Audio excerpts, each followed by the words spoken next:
मां आया मुझे थियो मुझा पुत्र अब्दुल्ला सा के सही कमाए वठदा ओ मुझा प्यारा मुसलमान भाईरो राज वक्त छवा अब्दुल्ला बिन सलाम वट थियो आयो औलाद न्याल पुत्र आया घरवारे आए चिपड़ी वया अब्दुल्ला ओ बाबा ये न कर ये तवार छदे दे ये पवर पचार छदे दे बाबा असी तो जे औलाद आयो बाबा तो कौम जो वडेरो आहे तो सरदार आहे हिता जो रहमान आहे बाबा जे ये तो कदे तो असा का जुदा असी तो खा जुदा असी साब ज़ादा आयो बाबा मानो असा जे इज्जत कंदान तुझे करे मानो असा जे ताज़ीम कंदान तुझे ज़ात जे करे जे तू हलो वेंदे अज मानो तोखे गदार चार पया सुभाणी असा के बेचोदा बाबा असा जे खातिर हजरत अब्दुल्ला बिन सलाम फरमा लगा अरे मुझे घर वाले अरे मुझे औलादो अल्लाह जो कसम मुझे मदीने वाले मीर जे ज़ात बाबरकात अब्दुल्ला बिन सलाम के पंजे जान पंजे माल पंजे औलाद ए कायनात जे हर शय का अगर को मुके प्यारो ना तो वो मदीने वारो मीर आहे सुबह में बरादरी जा मानू आया तना जी अब्दुल्ला बिन सलाम जी घरवारी का पूछो माई दे खबर चाचो पार फरमे भाषा की तमा मुड़ी कौन पयो कबीले वाले फैसलो कयो त अब्दुल्ला बिन सलाम सा सोशल बाइकाट करो केर भी अब्दुल्ला बिन सलाम सा गालाए न केर भी कलाम न करे केर भी सलाम न करे केर भी अब्दुल्ला बिन सलाम के घर अचन न दे केर अब्दुल्ला बिन सलाम जे घर न वने खुदा प्यारा मुसलमान भाईरो यार जेको कल वडेरो होयो जेको कल सरदार होयो निकरंदो हो मानो हथ वदे बीरंदा हा मानो गुलन जी भरका कंदा हा मानो हुन ला इस्तकबाल या बिन रहंदा अज ओ अब्दुल्ला बिन सलाम मुझे हबीब जे दामन सा जदे वाबस्ता जो आहे कदे साईं सा मुझा प्यारा सोशल बाइकाट कयो वयो आहे हजरत अब्दुल्ला बिन सलाम कोठ का जो बाहर निकरे संदस शागिर्द संदस मुरीद संद करे केर बुधन ला तैयार ना है सलाम करे केर जवाब न पयो दे मुझा प्यारा कैसा गालाए केर गालाए न पयो पारे में शादी छे अगे शादी जो अगवान होयो कदे मुझा प्यारा दोस्त बुजुर्गो इन कबीले जो सरवान ऐ सरदार होयो ऐसा फरमाइंदो वा ओरे थोड़े दरियो मचा कोड कुदयास उभे वंजते लखन लुदियास कदे वड थोड़ी हुयास अज भेजी न प्यार भर में कदे अगवान हो सरदार हो अज केर गालान जे तैयार हिकड़े कमरे में वेही रहियो ओ मुझा प्यारा मुसलमान भाईरो रात जो टाइम थींदो वा मदीने वारे के पुकारींदो वा मोहम्मद ने ना करे अर्ज कंदो या रसूल अल्लाह या हबीब अल्लाह जदे का तो जे दामन सामा वापस जो आया मुझा राणा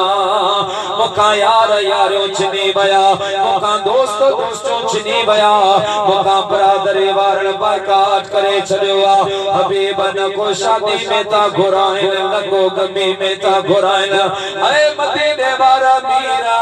न को सलाम जो जवाब प्या दिन न को हबीब मुका सलाम ता कल मां केलो जीरो आया ओ मदीने वारा मीरा हाने मां अब्दुल्ला बिन सलाम जी या रसूल अल्लाह तो मोहम्मद के पारत आहे महबूबा मुका सब ताल्लुक छिनी वया हाने मां बस इए तो चमाता तो ते आ मोहम्मद तवक्कल जदे जी तू ही लज सुनान ज पहिजे तदे जी तोते आ मोहम्मद तवक्कल जदे जी तू ही लज सुनान पंहिंजे तले जी पियो पीर ॿुधंदो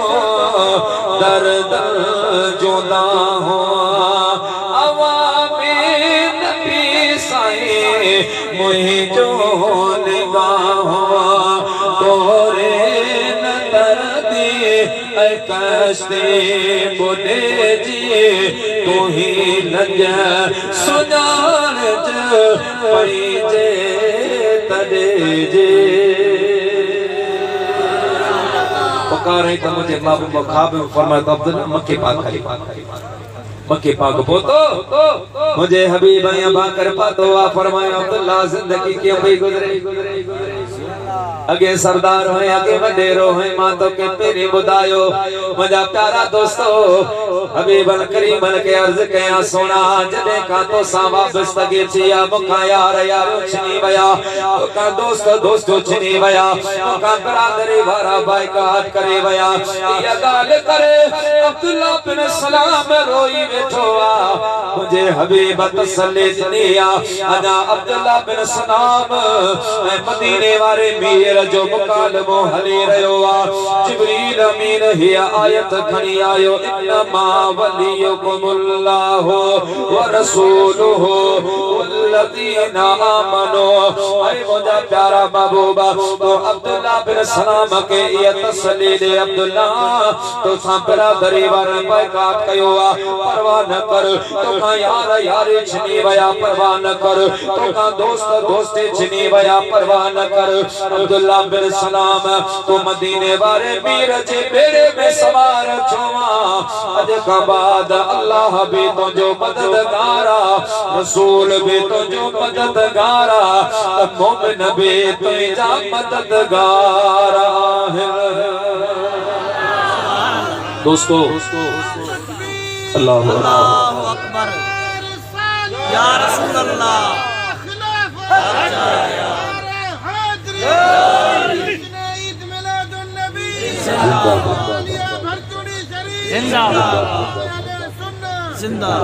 प्यारा दोस्तों बुजुर्गो अल्हम्दुलिल्लाह तवां सा नसीब वारा रब्बुल आलमीन कायनात जी सब नेमत तवां सा ये दोस्त सवाल के तो वाणी वाली गाल पूरी कर उस्ताद पे शागिर्द के पढ़ाई यूसुफ जुलेखा किताब सो किताब पढ़ाई जने दंग जो इख्तितामी दुआ थी तो शागिर्द जो क़िबला करो तवां अर्ज करे इसे बुदा पूछ जैसे यूसुफ जो जुलेखा न रोई आबादी अबा ही मुसी गाल पूरी कई त हजरत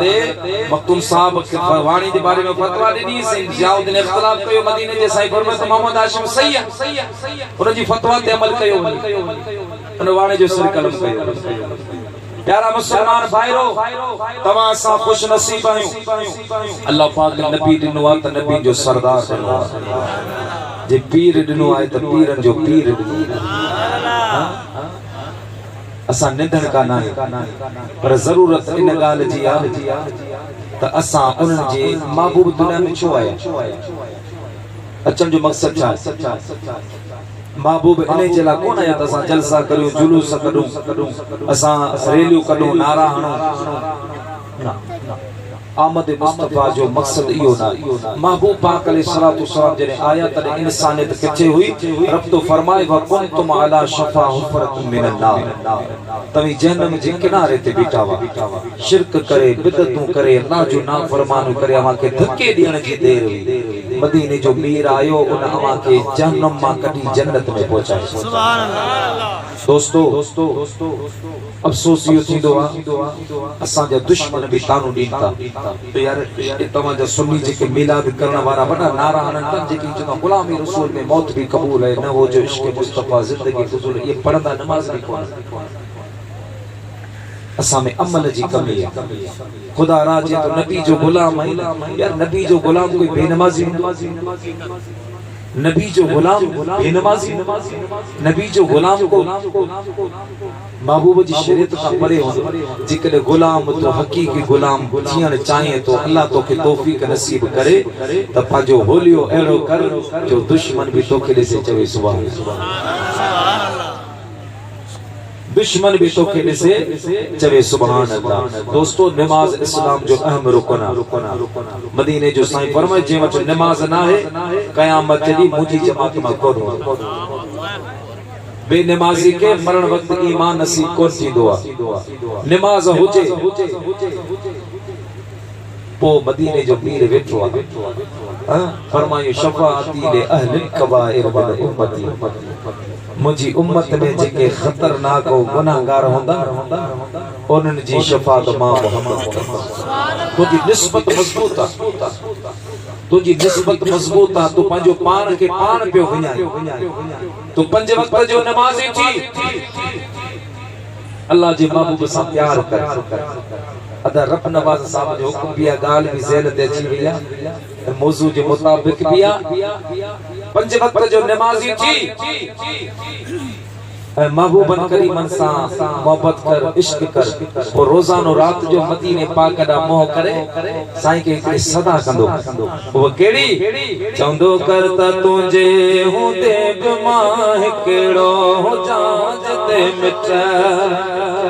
पूरे वजन पहुंच जाबो मदनी मुके मदन जो कोने आसरो पहुंच जाबो सैयद मुझे मदन दिलाए परवसो मुलकर लकीर जी मैं लगा या रसूल अल्लाह मुलकर लकीर जी मैं लगा मुझे माफी जी घोट को घुरक जा मुझे माफी जी घोट को घुरक जा वो सैयद मुझे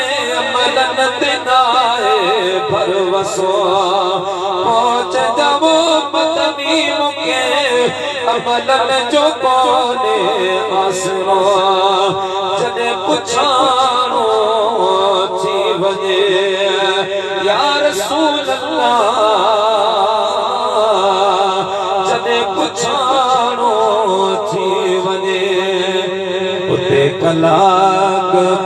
तो तरस जा लाउते कलाक तो तरस जाबो मदनी मुके मदन जो कोने आसरो पंज वक्त जी नमाज ऐं ॿियो पंहिंजे बच्चन खे अहले सुन्नत व जमात मदरसे में दाख़िल कर सुनियो जे पंहिंजी बका चाहियो था त असां जो जेको सिलसिलो असां के अबन ॾाॾनि पंहिंजे मुर्शिदन खां मिलियो आहे असां जो औलाद भी इन रस्ते ते हले त पंहिंजे बच्चन के अहले सुन्नत जे मदरसे में दाख़िल कराए लाज़मी आ एतरो पंहिंजे बच्चे के तो पढ़ा जो कम से कम तुंहिंजे पुट के वुज़ू जे फर्ज़न जी ख़बर हो तुझे पुट के गुस्ल लाने जो तरीके जी खबर हो उनके ये खबर हो तो गुस्ल में फर्ज केतरा गुस्ल में सुन्नतो केतरियो गुस्ल